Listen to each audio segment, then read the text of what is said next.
You can see here going down to the third level, that is the maglev coming in, which I came in on the third level, and it was all military people in office settings. They took me through there to an elevator. We went in the elevator down, I guess, to the next level, from what I understand, which is 4. They opened up the doors and pushed me out. When the doors opened up, there was a bunch of these small grays. I guess they're Zeta Reticuli, 4 feet. I was just met. They levitated me somehow. As soon as I was there, I was on my back, being levitated with those grays walking with me. They took me to, I guess, one of their experimentation rooms, put me on the table, and I couldn't move at all. They cut my clothes off, and then a big gray came in and stuck some device up my nose. Then I was taken to a cage. This was bizarre. It was just this huge cavern with cages and people in it. Everybody was naked in there, and they all had this stare. It's just horrible. So I was there for a little bit, and then they came back and got me again. And this time there was a white insectoid. The white insectoid was in charge. He came up to me and hit me with this, I guess it was a crystal, it was oblong, about 1.5 feet long. And he touched me right in my solar plexus with it. And at that time, a huge light just shot out, lit up that whole room. You're listening to Exopolitics Today with Dr. Michael Salla, your source for the uncensored truth regarding the human, extraterrestrial, global, and political agenda. Click the like button and subscribe to this channel. And now, here's Dr. Michael Salla. Well, it's my great pleasure to welcome Mark Domizio to Exopolitics Today. Welcome, Mark. Hi, Michael. How you doing? Good. Well, you've got really a fascinating story, a deeply traumatic story as well. And I know, like a lot of people who have been through these experiences, you get to see a lot of things, you get to experience a lot of things, and we always look forward to the information sharing part of it, but it's also a very traumatic recollection for people, and in your case, especially given the kind of experiences you had. So we'll kind of like start from the beginning, how you got involved with working with the Black Navy, how you were stationed for a certain time out at Diego Garcia, and your kind of memories of being used in the secret space programs. So let's begin. I mean, how did it begin with you? I think 1981 was a critical year. Yeah, 1981 summer, I had taken a Navy test with a recruiter and was thinking about going in the Navy. I did have one thing I told him. I wanted to be able to take the Navy SEAL test right out of boot camp, out of basic training. So I wanted that in writing. And that didn't work out. He contacted me, this recruiter, and said he could give me the physical test that I'd have to take in writing, and I could practice it, and train on my own. So I trained for a couple months and was hearing from him pretty much weekly to see where I was, if I was ready. And after about, I would say, close to 2 months, I got a job that I really liked and decided not to go into the Navy. So I contacted him at that point and told him I was no longer interested. He wasn't excited about that. He was really mad. And I just basically told him not to call me anymore. This Mark, was, did you ever find out how you did in the test? I mean, what was the test about? Was it kind of like testing your aptitude, intelligence? I mean, what do you know how you did? Why they were so interested in you? he had told me I did really well, but from what I found out from others, there's actually a test within the test. They're testing you for other things than what they're really asking you. There's a psychological test buried in the test that I took. So he just said I had done good at the test at that point. Really didn't get into any detail, but after the 2 months, I heard he called me one night and said, I have somebody who wants to meet you. He thinks you're special. He saw your test scores. And can you come down to this local bar and meet him? So I went down there. I walked down. It was less than a mile away. Walked to that bar, and I met the recruiter and another guy who was dressed in a navy pea coat, black, with black underneath it, and no markings, no military markings at all. The recruiter did have his uniform on. So I went into the bar and met them, sat down. We talked for a little bit, and the guy was pretty just trying to push me into going with him right then, is what he was doing. He was making fun, just, where are you living? You don't have a car and all that kind of stuff. Intimidating me. And this was a bar that was crowded. I knew the people that were sitting behind him. I knew the bartender. And finally, I just said, we started actually arguing. The recruiter got up and got me a beer. And when he came back, we were still arguing. And I was like, let's go. Can we go outside and talk? Because I knew a lot of people. I was feeling uncomfortable. I downed that beer, went outside, got into their van, and sat in a chair in the back. He had like captain's chairs in the back of the van. I sat in one of those, and within, it was less than a minute, I started to feel whatever drug they put in my beer started to kick in, and I was starting to fall out of the chair. He pulled out a clipboard with papers on it and told me to sign it. Said, sign up for 2 years. You'll never want to come back. You'll have the experience of a lifetime, and no one will know you're gone. So I signed that the papers, and then my next memory is being in the front seat of a car with that guy who I later found, I call him Bill. His name was Captain William McInery.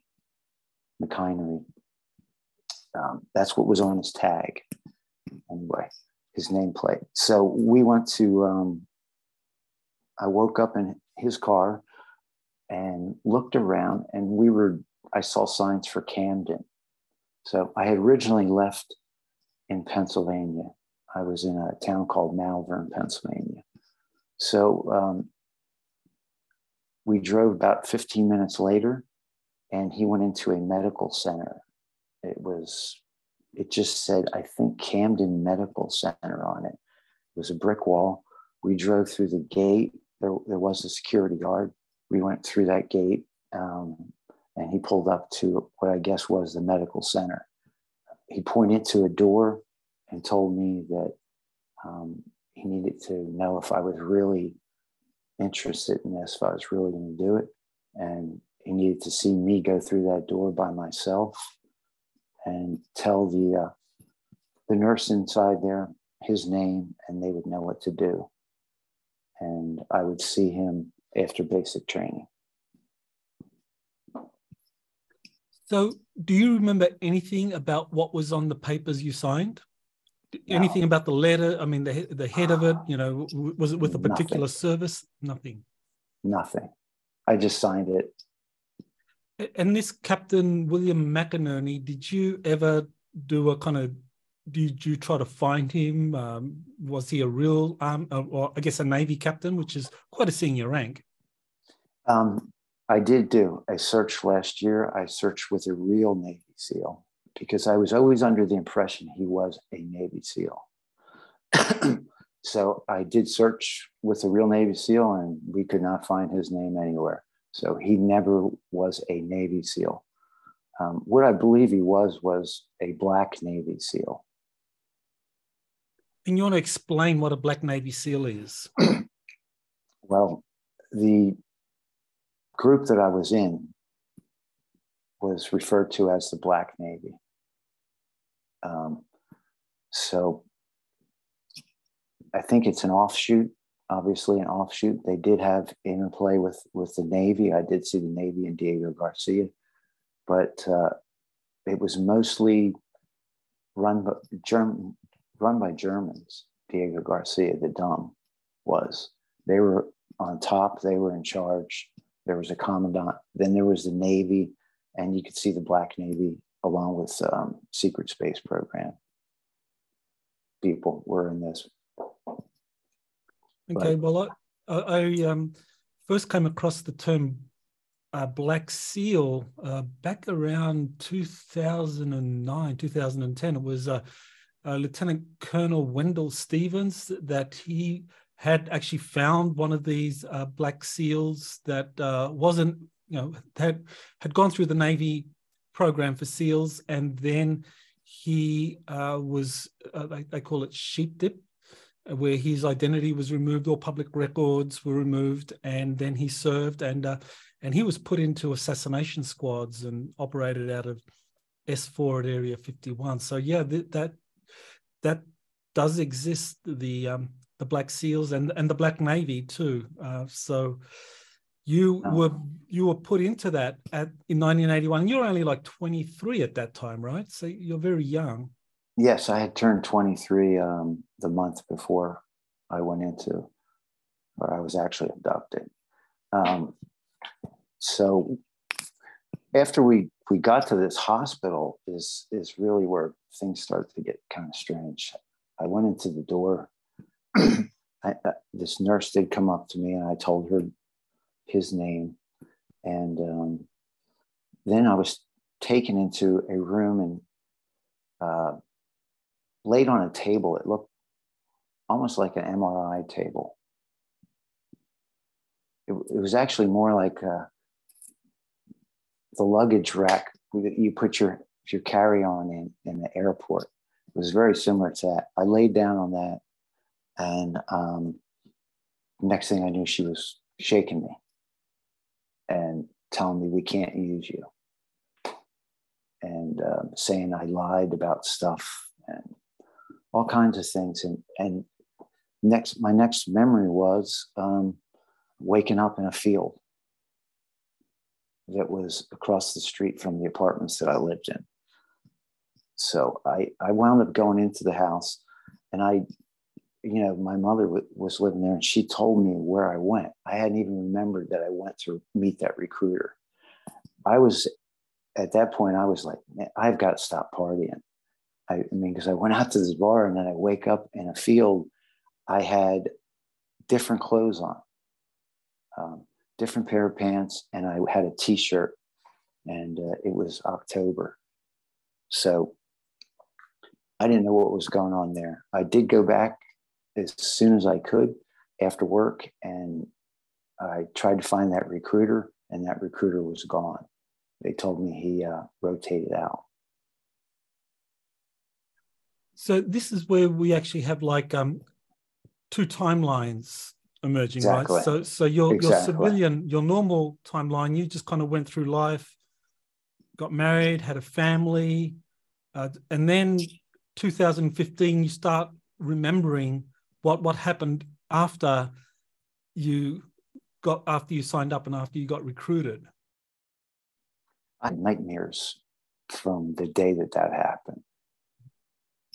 And what I just became used to, and anybody that was around me when I was sleeping would get used to I would scream, have conversations, really loud conversations. Sometimes I would be screaming for help, all kinds of stuff. But they started in 1981 immediately. So what I found out was when I laid on that table, that is when the whole thing happens. It's a soul-splitting technology that also clones you, that they gotten from ETs. And if you're going to do, in my case, it was a 2-year contract. Some people do 5 years. You've heard like Tony, 20 years. At that point, when they woke me up, my time was already over. And that's the confusing part about the technology. I had already done my 2 years. They age regressed me, wiped my mind, and put me back. And that happens that quick. So I did have some memories. I knew something happened. I remembered basic training immediately. I remembered being in the sand in a t-shirt, and it was hot, crawling on the ground. And I did talk to my father about it and a couple other people, and it was a real hard conversation to have with anybody in 1981. Right. So just to kind of like summarize it, from 1981 up until 2015, you were having nightmares, you lived a normal life. Then 2015, that's when you start getting the memories back. You do some QHHT Right. therapy, and that's when the memories really come forward. So you remembered that back in 1981 that you went through this 2-year recruitment.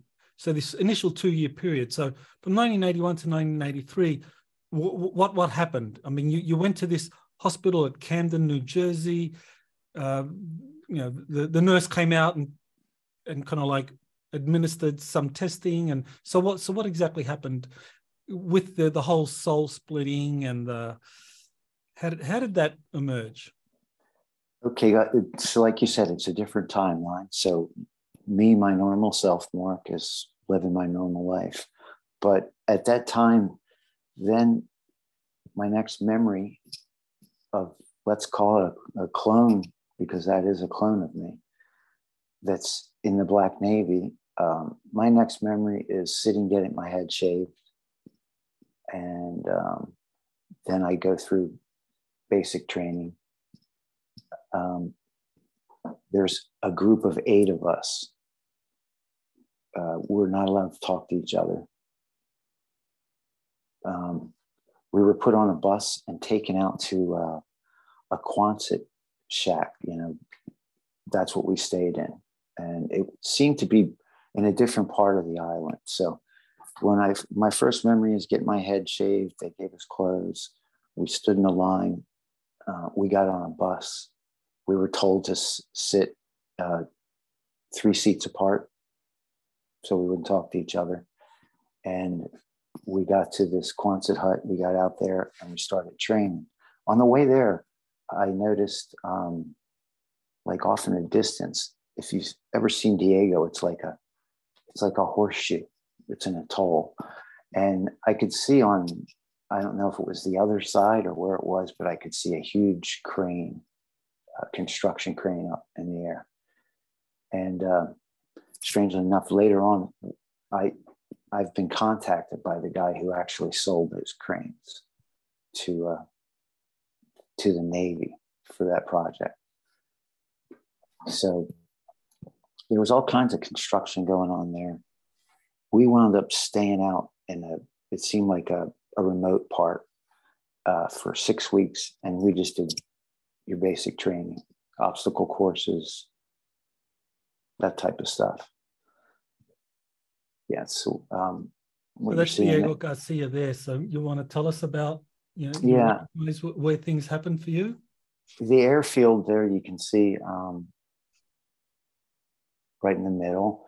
And north of that, I believe that's where we were, up towards Simpson Point. I think that's where we were in our Quonset shack. Um,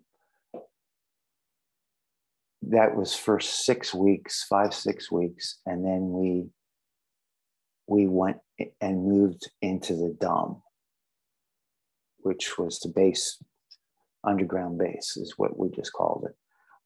The underground base entry, I remember, was in the airfield buildings. Some of the hangars, there was all different types of elevators in there, freight elevators, and then there were smaller ones that people would use. And that was how we got down into the Dome. Once we were trained, we were given, we were ranked and rated. I was number 1. They numbered us 1 through 8. We got down into the Dome. We were stuck in a little room. It was like 30 feet long, maybe 8 feet wide. And it had 4 double bunks head to toe on the one wall. And that's where the 8 of us stayed. And, we didn't have any shelves or anything like that. You didn't have any belongings. So from Camden, New Jersey, you sign the papers, you're taken there to Camden. And so the soul splitting, that took place at Camden. And, yes. And so you met a clone. So what happened? Was a fragment of your soul put into that clone, and then the clone was taken to Diego Garcia for the training? Is that what happened? Yeah, from what I understand, I've checked with several people. It's a soul splitting technology. It splits your soul, also clones you, and puts your clone in this other position. So, I was in Pennsylvania, and my clone was in Diego Garcia. So I believe right from that machine, right from that technology, my clone went directly there, because I don't remember anything else. That I remember that clone only being in Diego Garcia. So that clone with your soul fragment spent a couple of years at Diego Garcia. And how did that work? Like you said, it was a 2-year period, and then there was the age regression. Right. You're taken back in time. So exactly who was being age regressed and taken back in time? Your clone or you physically, Mark? From what I understand, they take your clone. Let's say it was 10 years. Your clone has gone through 10 years. They age regress it, put it back to the age that you were taken, wipe your mind of the experience. And that's all done. So when I sat on that table, laid down on that table, that was all done. That experience happened. It was all done. They had age regressed me and put those memories back in me by the time I got up off that table and she was waking me up. That's the way I understand the technology works. Okay. So then after the 2 years, the clone is brought back, age regressed. So what happens with you, the physical you, and this clone? I mean, you've got two yous. Yeah. I mean, what happens in terms of the soul fragment and you in your original body? You're supposed to get that soul fragment back when that happens. Mm-hmm. So you get the soul piece back, you get the memories back, but they've used technology to block them. What they'll do too is they put what we call a mega programming. There's usually suicide programming around really important memories, so that if you do start to access those memories, you start to remember them, you'll become really suicidal. And that's really their goal, is that they're hoping you're going to kill yourself and not complicate matters. On my end, most of the times after this experience, within 6 months to a year, that person kills himself. It's a lot to take you have flashes of you in different places, and it's hard to take. So most people are dead within 6 months to a year. OD, drug abuse usually. So my 2 years, it didn't go real smooth. So that's why it should have gone like that. I should have gotten my 2 year. After 2 years, I should have got my memories back, and that would have been it. But my 2 years was 6 months of doing. It was an abduction and kill group. So I was immediately being trained to abduct and kill. So my first memories were taken. I went with Bill. We went down into tunnels in Diego. There was tunnel people living down there. He went down and exposed me to that whole thing, all those people there. And that is where a lot of the people were trained. They would put you down in there with tunnel people. There was roaming gangs and stuff. They would put you down there for survival training, and also to get your first kill in. So that's why I was taken there.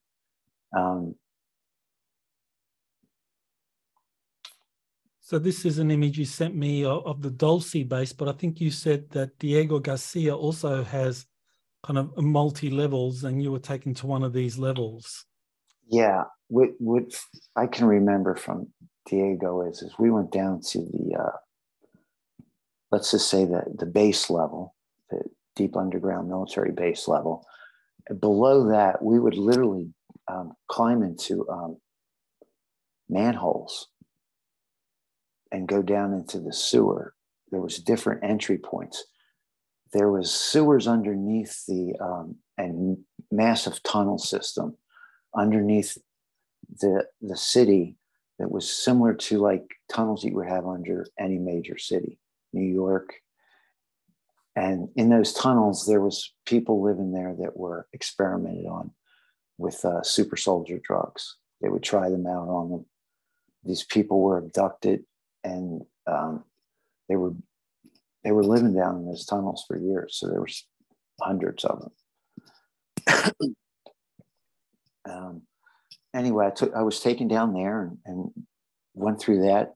And my first, I guess, mission came up, which was an abduction mission.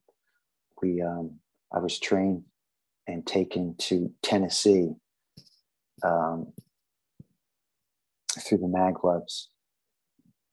We went to Tennessee, and I was shown a guy I was supposed to abduct from a marina. I abducted him, and we went back to Diego Garcia.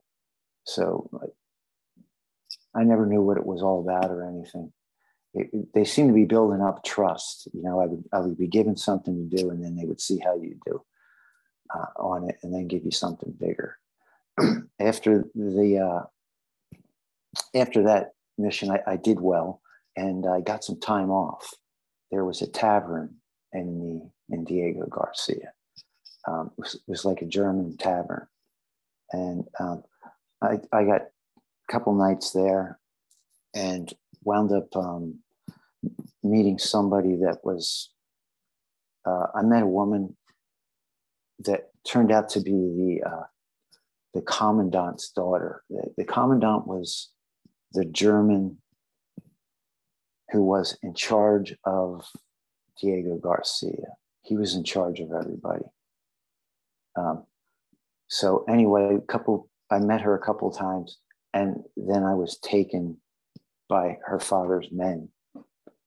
They were the Germans with the black suits that you see in Dark Fleet. It was that types of Germans. I was taken and questioned, and beaten for being with his daughter, obviously. So that is my introduction to this commandant. That was when I got on his radar, unfortunately. Then my next mission, we went off planet. We went to a portal went off planet. And when we came back, I had noticed a building that, I don't know, piqued my interest when we were coming back, like on a golf cart. I went back to that building and snuck back there and looked, and it was the commandant again with a reptilian and a craft. And probably 2 minutes after I was staring through the window, I was apprehended from behind and taken and questioned. Why was I there? You know, why was I looking? Who was I? They would question you just to make sure that they hadn't taken the wrong person, that you were a different person than they thought you were. They would make sure, you know, question that. And then the reptilian came in and questioned me.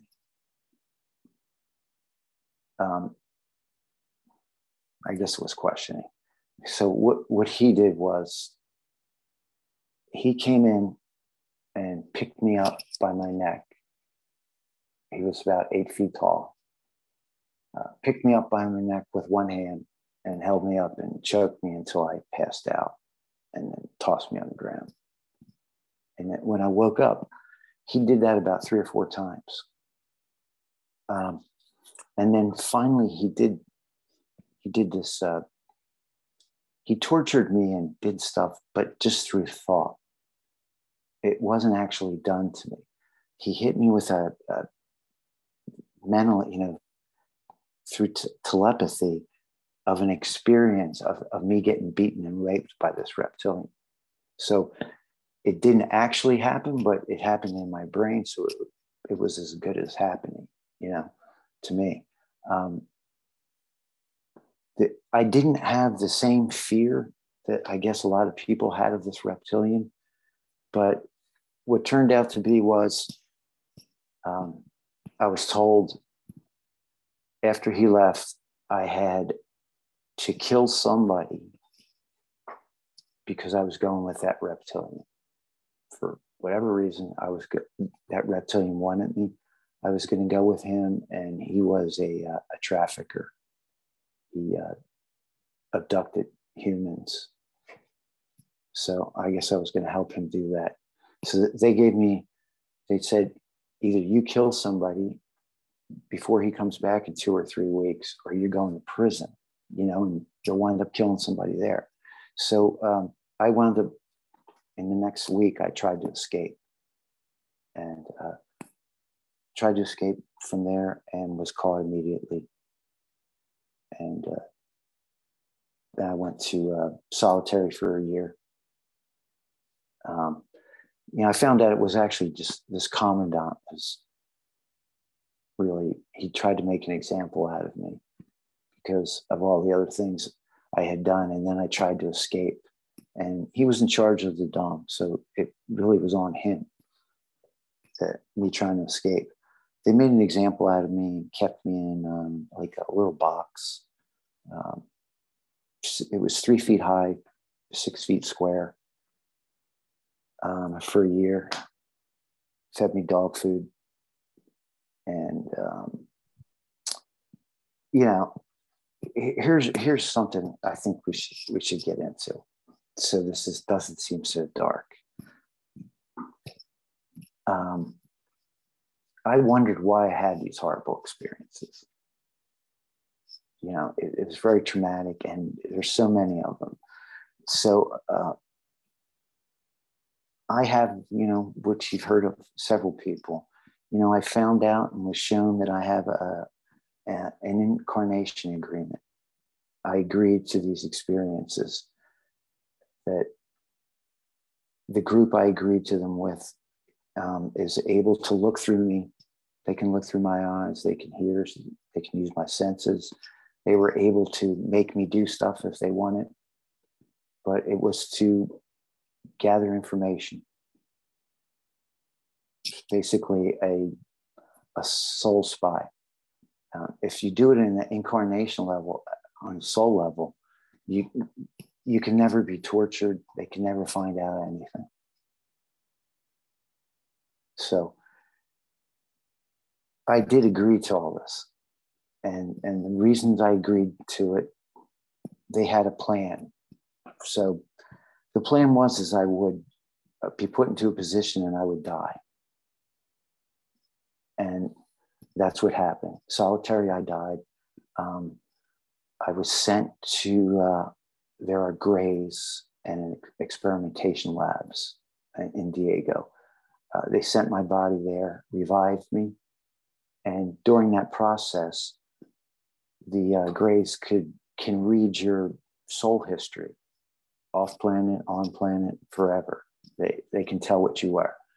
They found out I was another aspect of an Andromedan light being, and then they got really interested. So I was sent then. Once they found that out, I was revived. I hung out for a couple of weeks there, and then I was sent to Dulce. Okay, before we get to Dulce, so let's just kind of like go over exactly what happened with the Greys. So you're in solitary confinement for a year, and eventually you die, and they revive you. Now, how does that work with a clone, with a soul fragment? I mean, do they get another soul fragment and put that in, or did when you died, that soul fragment from Mark, and I assume the original Mark is still back there in Camden, New Jersey? Well, exactly. How does it work? Well, what they did first off was they took my body. Let me tell you the other experience that was pretty profound. So at the end, before I died, and I found all this out in my last QHHT session that I had in June. Right before I died, I started to hear a voice. And it was a female voice, and she told me it was time to let go. It was okay, stop fighting. I could let go. And when I did let go, I died. I was there with her, and I could see she was a feline being. And she just held me, and she passed information on to me. She showed me who I really was, not Mark. She showed me who I really was before I incarnated. Told me I wouldn't remember, though. And then she also showed me that I was going to have to come back, and I had a lot more things to go through, to experience yet. So at that point, that's when I come back into my body. My body's laying in like a vat, face down, with cords coming off of it, in a liquid. And it seemed like maybe a stainless steel type big, big tub, round tub. And then I remember coming back into that body. Okay. Yeah, the Grace then pulled me out, threw me on the floor, pulled all those cords off, and then strangely, I didn't remember anything at that point. That person there, so she also cleared all the memory of solitary, so that I could continue on what I was supposed to do, because there was no way I could go on with that memory. So when I came back in there, I didn't remember anything. I was kind of fine. So this is very interesting that you found out, or that the Greys found out, and then you recall having that experience with that feline female, that you're this eighth-dimensional, you're an Andromedan, or an eighth-dimensional aspect of an Andromedan, and that you're here to do a mission to kind of like record, observe what it's like for a human to go through this period in time, and what it is that these programs are doing, just to kind of like get evidence, to gather data on them. Right. And from what I understood, though, that information then was passed because, there's the free will thing. You can't have higher beings coming in and telling humans go look here. There's something going on. So, but they can take the information they got from me and pass it down the ladder, which was done. So one case, when I saw that reptilian then was caught, from what I understand, 3 weeks later, and that craft was also taken. So they were looking for me in real time and acting on it. They're higher dimension beings, but they can pass it down, that information down to beings that are allowed to do something. And that's what happened. Okay. So after you're revived, then your time at Diego Garcia essentially comes to an end. One thing that you did point out, and I just wanted to kind of raise it again, was that you said that the commandant was a German, or was allied with the German Dark Fleet. So, I mean, the commandant, I mean, at this point, 1981, I mean, we have stories of the Germans using Diego Garcia as a kind of place for refueling the Dark Fleet out of Antarctica, or for sending large supplies to the German bases on Mars and the Moon. Is that what was happening there at Diego Garcia? Yeah, I had never heard that before, but that is exactly what I had seen there. They were definitely in charge. Everybody came at attention when they were around. Yeah. I think Tony Rodriguez said that that's what was happening when he was with the Dark Fleet. He said that they would often stop at Diego Garcia and they would pick up supplies and troops, because he was with I think it was one of their merchant ships, and they just would transport troops and equipment and weapons and so forth to wherever the Dark Fleet needed them. And Diego Garcia was a staging point. So it seems as though that Diego Garcia back in the 70s and the 80s was run as kind of like a facility to secretly equip and support this German Dark Fleet. Yes, that's exactly what I can see. And there's also then the Black Navy supporting it. And the U.S. Navy was involved. It was hard to tell where one ended and one started a lot of times.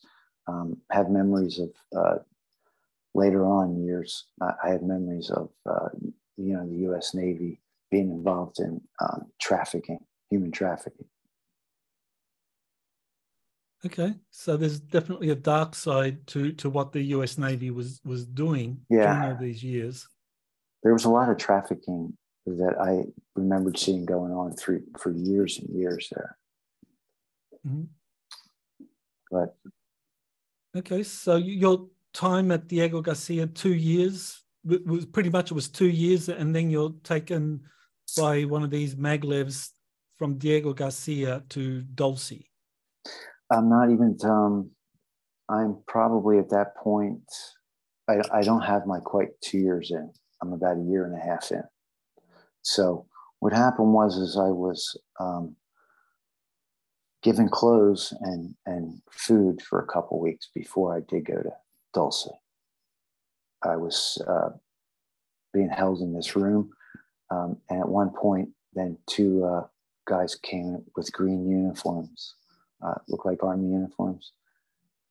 They seemed like men in black type of beings. They were really strange. They came, never talked once, and they took me to Dulce. And that was through, it was 2 trips. I had been to the United States before from Diego, and it was, you took a maglev to one location, and at that location, there seemed to be a lot of military people. And then we got on another one. Off of that one, I wound up in Dulce.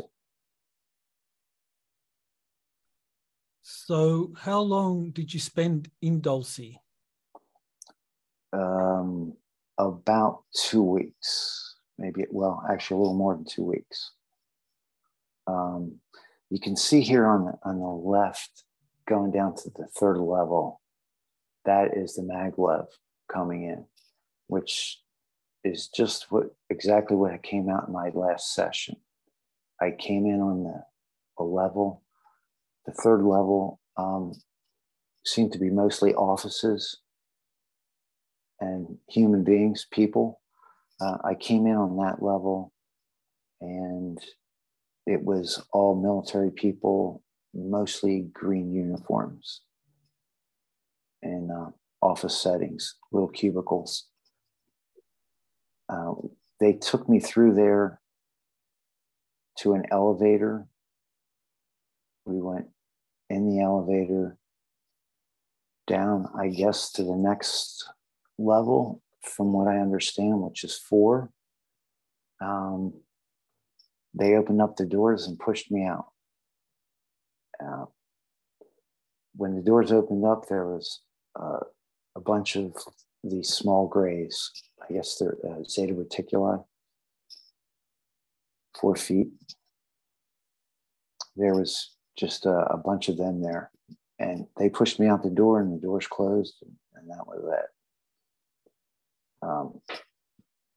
At that point, I was just they levitated me somehow.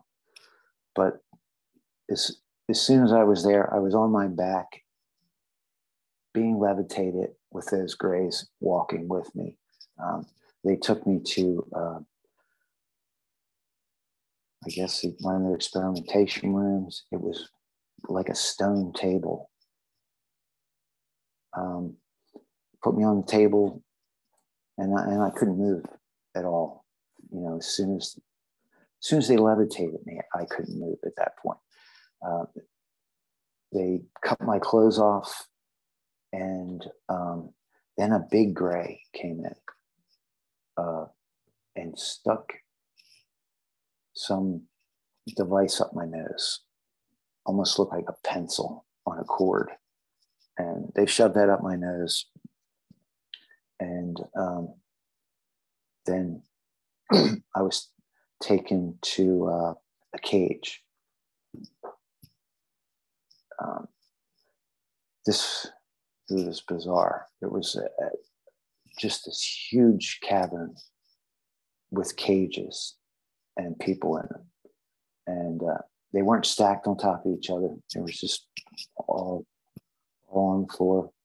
And everybody was naked in there, and they all had this stare. It's just horrible.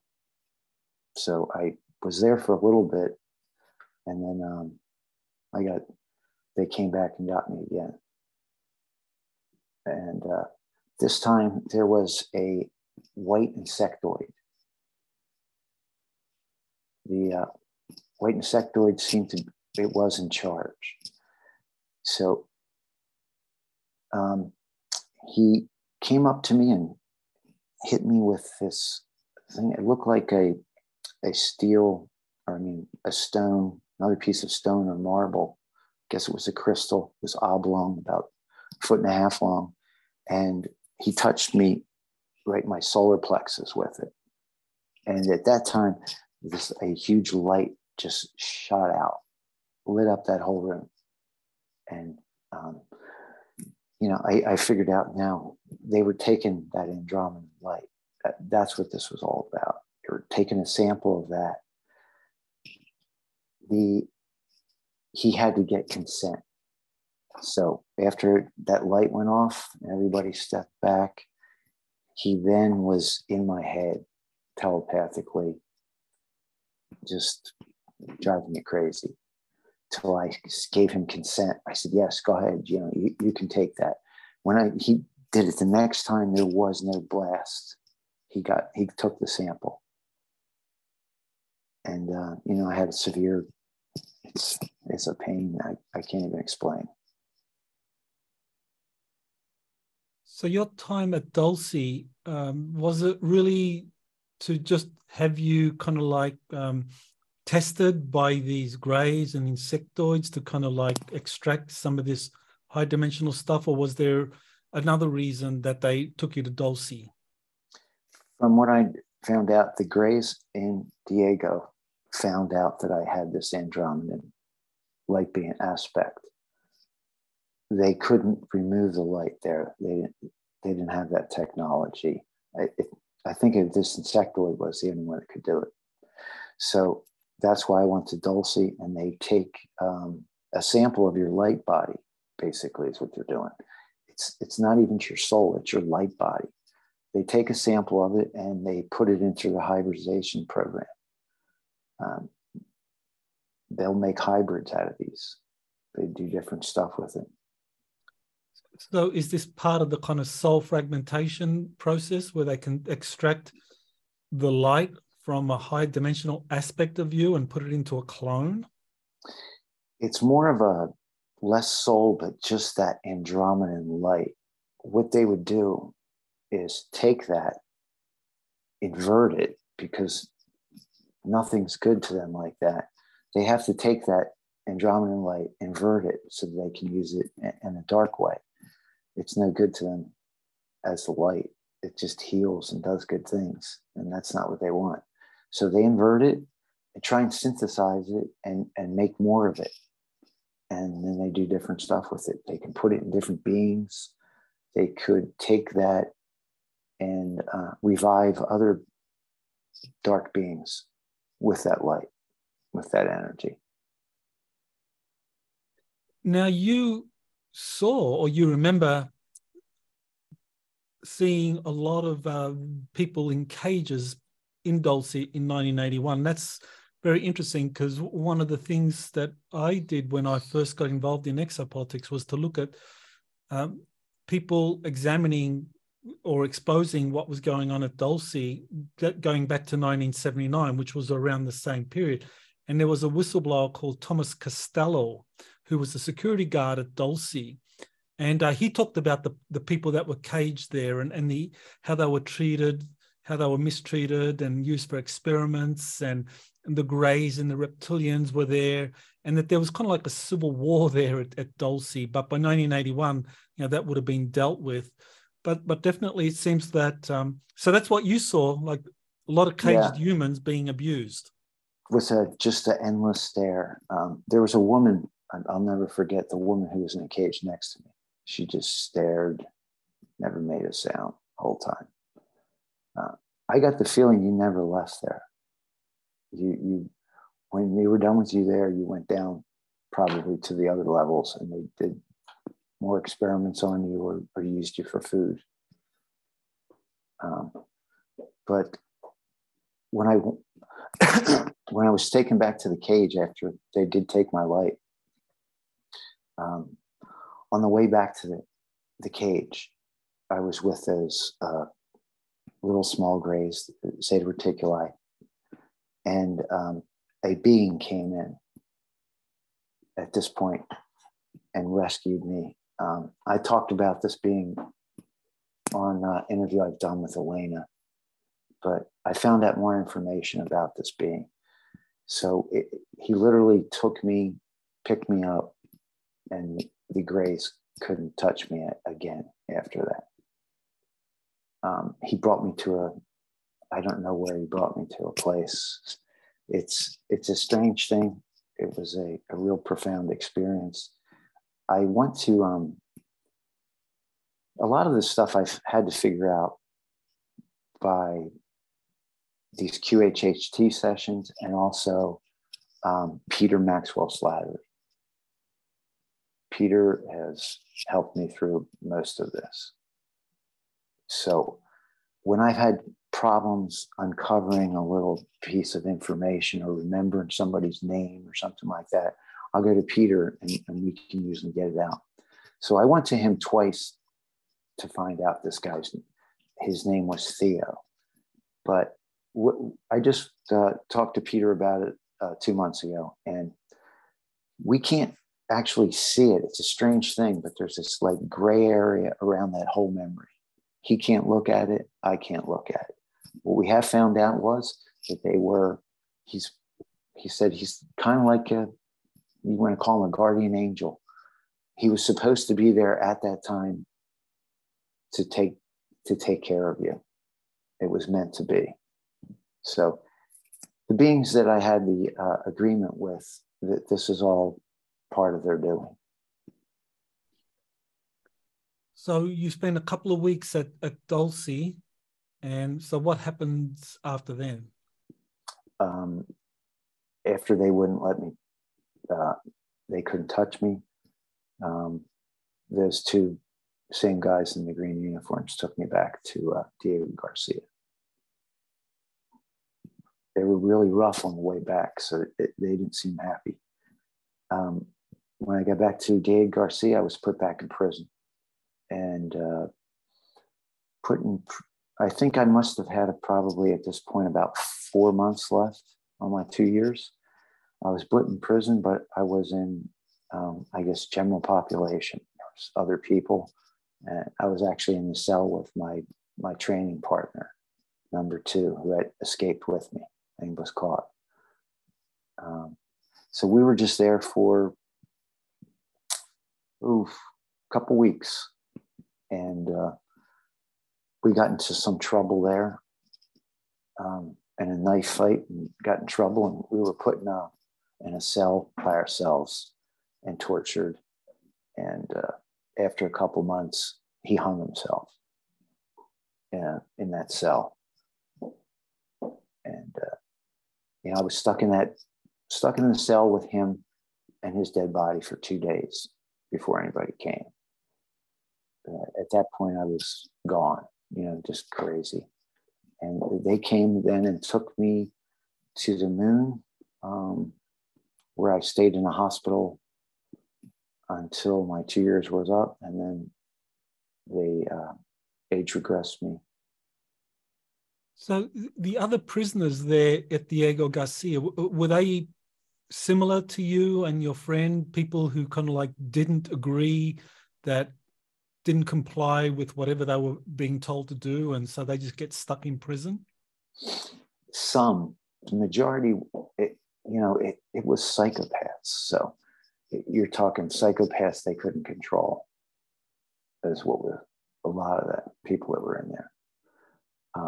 Psychopaths they couldn't control, people they couldn't control wouldn't listen. And then there was just very few people that were willing to go to prison to not take orders. Most people took the orders and did whatever they were supposed to. Mm-hmm. And so on the moon, do you remember what base you were taken to? No, I remember a green walls. It was just like a hospital out of the 80s. Nothing special.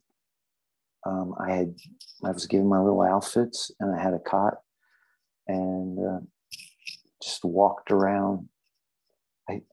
They drugged us up pretty much. So it was just a drug haze. During all this time, I mean, your name, I mean, are you still conscious of your name, your identity? Is it Mark, or is it something else? No, I was never called. In there, we were told to forget our names immediately. I was either called number 1, recruit, or John. They called me John. So for the full 2 years that you were fulfilling that contract, it was number 1, recruit, or John. Those were the only titles used. And did you kind of like recall your previous identity and that you had a life and parents and all of that? No, they do what's called trauma training. You get trauma training a lot, which is just torture. It could be waterboarding, electric shock, sleep deprivation. But by the time you're in there for a couple of months, you're not even thinking about that family. You forget it all. And it's very fast moving. You don't have any idle time. So you're always doing something. So what happens then after you're taken back? After I'm taken back to you're talking about the hospital then? Yeah, back to the hospital. I'm in the hospital like I said, it was just I just remember a bunch of us all kind of druggy walking around. That then I was approached, and this was the only time I did hear my name. There was two guys. I guess this is when I was age regressed, and mine was white. There was a guy who said, "Poor Demizio, he's never even going to remember what happened." And I remember the guy saying that to me. I didn't know what that meant at the time, obviously, but at that point, then they age regressed me. And this is where things really get screwed up. A normal thing, the way this would normally go is they would age regress you. They would destroy that clone that was in the programs. They would put all that memory back in the original you, and that clone would be destroyed. But my clone wasn't destroyed. It was sent back to Diego Garcia.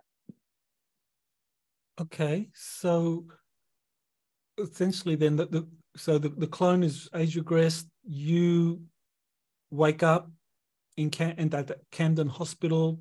You're Mark Demizio again. You go on to live your normal life, but a part of your soul, a soul fragment, stays in that clone, and that clone is sent back to Diego Garcia and is then put through a lot of things. Right. And, I should say the whole time, you never feel right. I had a lot of great things happen in my life, but it just never was right. You never feel 100% present. There's always something, it feels like there's something wrong, something going on. That's kind of like a very significant that back in 81, your part of your soul is actually siphoned off. And when you come back, that soul fragment isn't returned. So the Mark Demizio that went into that hospital and the Mark Demizio that walked out, you obviously had a lot of traumatic memories that you started to recall over the years as nightmares, but also a part of your soul fragment was gone. Right. So I was never the same. Yeah. So how did that feel? It's been strange. There's only probably 3 or 4 people that I know that knew me before that experience. But I am a different person. After 1981, when that happened, I was not the same person. Some people would call me bipolar at times.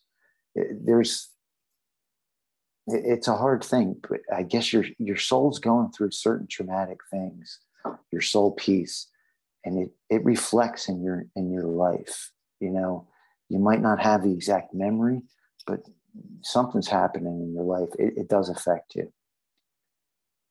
I remember interviewing Randy Kramer, and he said that something similar happened with him, that there were multiple clones made of him when he did his 20 and back.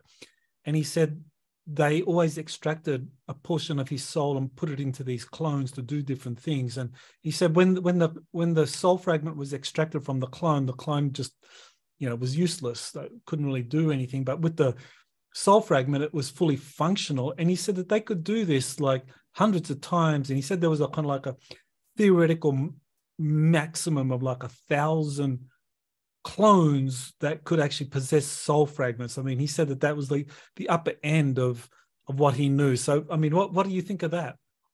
I think that person, I think we know some people that have been split a lot, and they're really distant. They're not the same people. I know some people that have been through these programs, and they have been split a lot. They have a lot more clones than I have and worse experiences. I'm telling you, but I thought that it was pretty much like Tony's. Let's use Tony's example. I contacted him a few months ago, and I said, "How did you know your clone was destroyed?"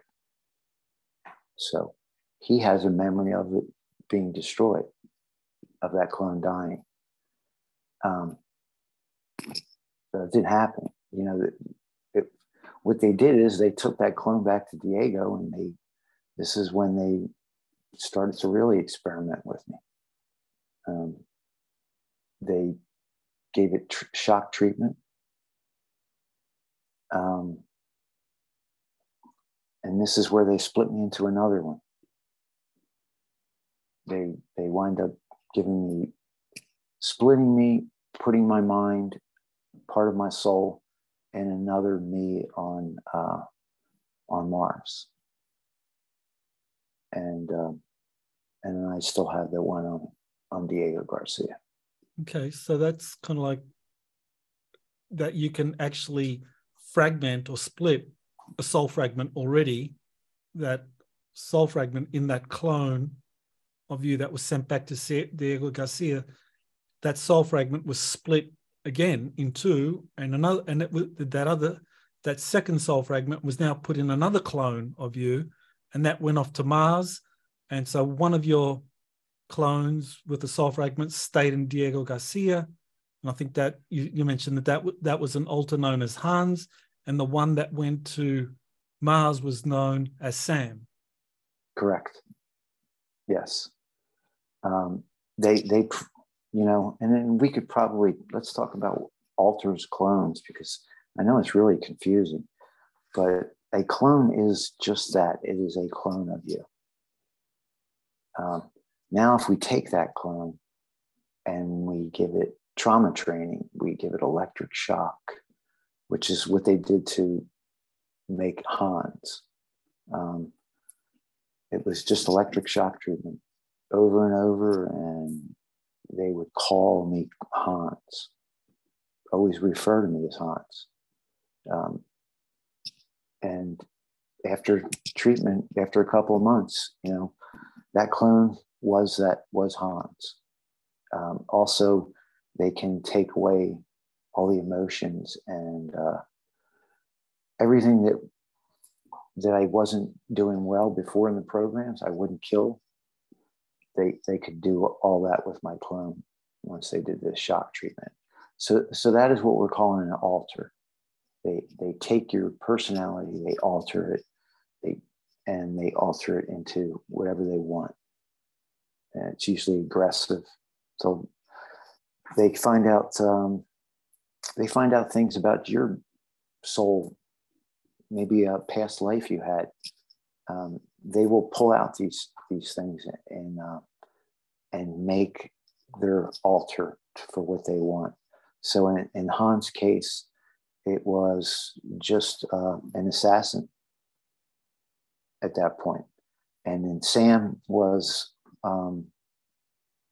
in Kruger on Mars. Well, I think what we should do is do another interview to kind of like go deeper into those two alters, Sam on Mars and Hans on Diego Garcia. But in terms of what you've said so far, what your association with this kind of eighth dimensional being, I mean, is really all of these memories that you have from your own direct experiences, from the soul fragments, you know, that you spent 2 years on Diego Garcia in the moon, and then these other soul fragments, Hans in Diego Garcia for, I guess it was another 20 years. Was that right? No, it's 34. Okay. He was there till February of 2018. Okay. All right. So we're talking almost 40 years, 34 years with Hans. And you said Sam is still alive on Mars. So that's over 40 years now, right? Yes.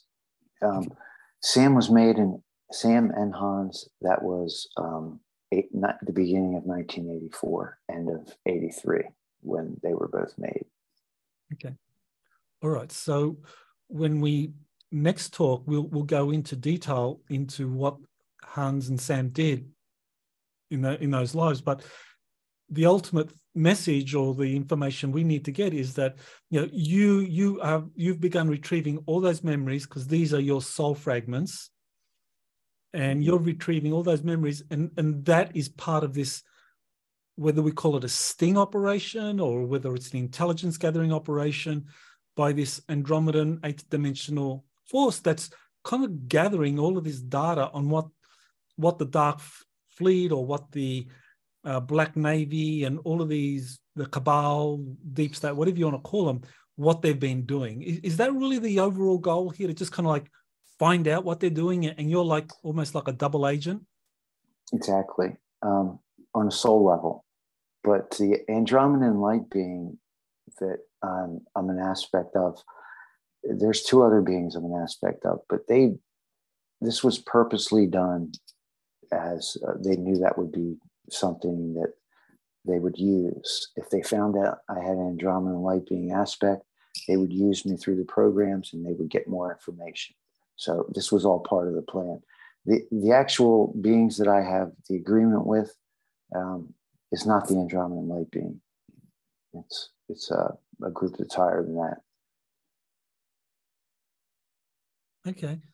Well, you sent me several images before the interview, and one of them concerned blood types. So I just wanted to kind of share that. Now, was this one of the reasons why they were so interested in you, that you had like O negative blood type? Is that something that yes you discovered? Yeah, you want to explain that? Yeah, so I'm actually, I don't have O negative, but I have, as you can see, it says, or their offsprings, even with a different blood type. The main thing is the psychic abilities, but I think really the important part is, as you can see, it's easier to abduct because their energy field is easier to shift density. So that is one of the reasons why the reptilian wanted me. And also, if you read on the bottom, they have an aversion to their own blood. So he wanted me because he would not be going after me as food. I would be able to basically be a slave for him. They can't work with people that have straight human blood because they're going to want to feed on you. Okay.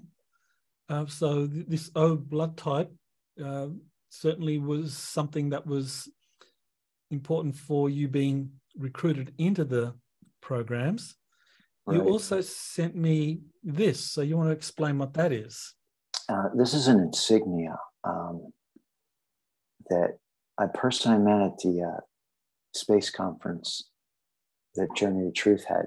She brought this up to me and showed me this drawing. And I was really familiar with it because the other drawing I sent you too is a friend of mine, and he drew that, and we remember seeing this insignia on different people, and in fact, the one woman, she had it on her. I think it's we're not quite sure what it is. It could be Solar Warden, I think. But we saw these patches on a lot of people. And it was really shocking to see her come up to me and show me the exact drawing, pretty much, of the same thing. So she had the same experience. There's the Red Cross, I can tell you, is a group within there. Usually that's a negative group. So I'm not quite sure what it turned out to be, but possibly okay. Solar Warden. Yeah. All right. Well, I guess we'll get to talk about Solar Warden when we go into depth into the activities and lives of Hans and Sam, your alters that I think you said you've got all the memories of Hans because Hans died, and so that soul fragment returned to you. Right. But that Sam, the other altar, is on Mars, and is still active, and so you don't have all those memories yet. Right. I just have fragments, or I have certain memories.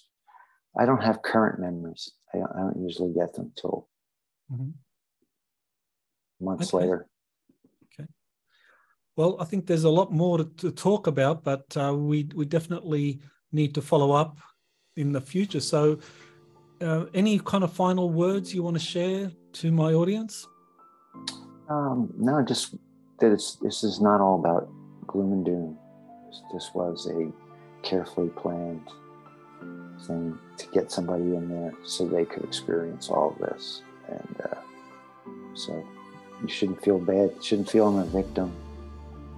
From what I understand, I was told that I insisted on this. So great. So that's very important, that you're not a victim. I know that was something when I talked to Tony Rodriguez in our last interview, that really had a profound impact on him when he realized that he wasn't a victim, that he actually had chosen to play this role, to expose the dark activities. So that kind of like is very empowering when you realize that you're not a victim. You chose this because you're really you're a deep cover operative. Yeah, it makes sense then, and you can live with it. Yeah, exactly. I think that's very important. So if people wanted to contact you or find out more about you, where do they go? I just have my email, markdimizio@yahoo.com. Other than that, I'm not planning on doing any books or anything else. Okay. Well, I look forward to talking to you again, Mark, and following up on really, exactly what's been happening in these Dark Fleet operations, Black Navy operations, and I think you have a lot more information to share, which will be very interesting to my audience. So thank you. Thank you. You have been listening to Exopolitics Today with Dr. Michael Salla. Please remember to like, share, and subscribe to this channel. Join or start a conversation in the comments. Take the time to explore the vast library of best-selling books, webinars, and podcasts by Dr. Salla. Visit exopoliticstoday.com.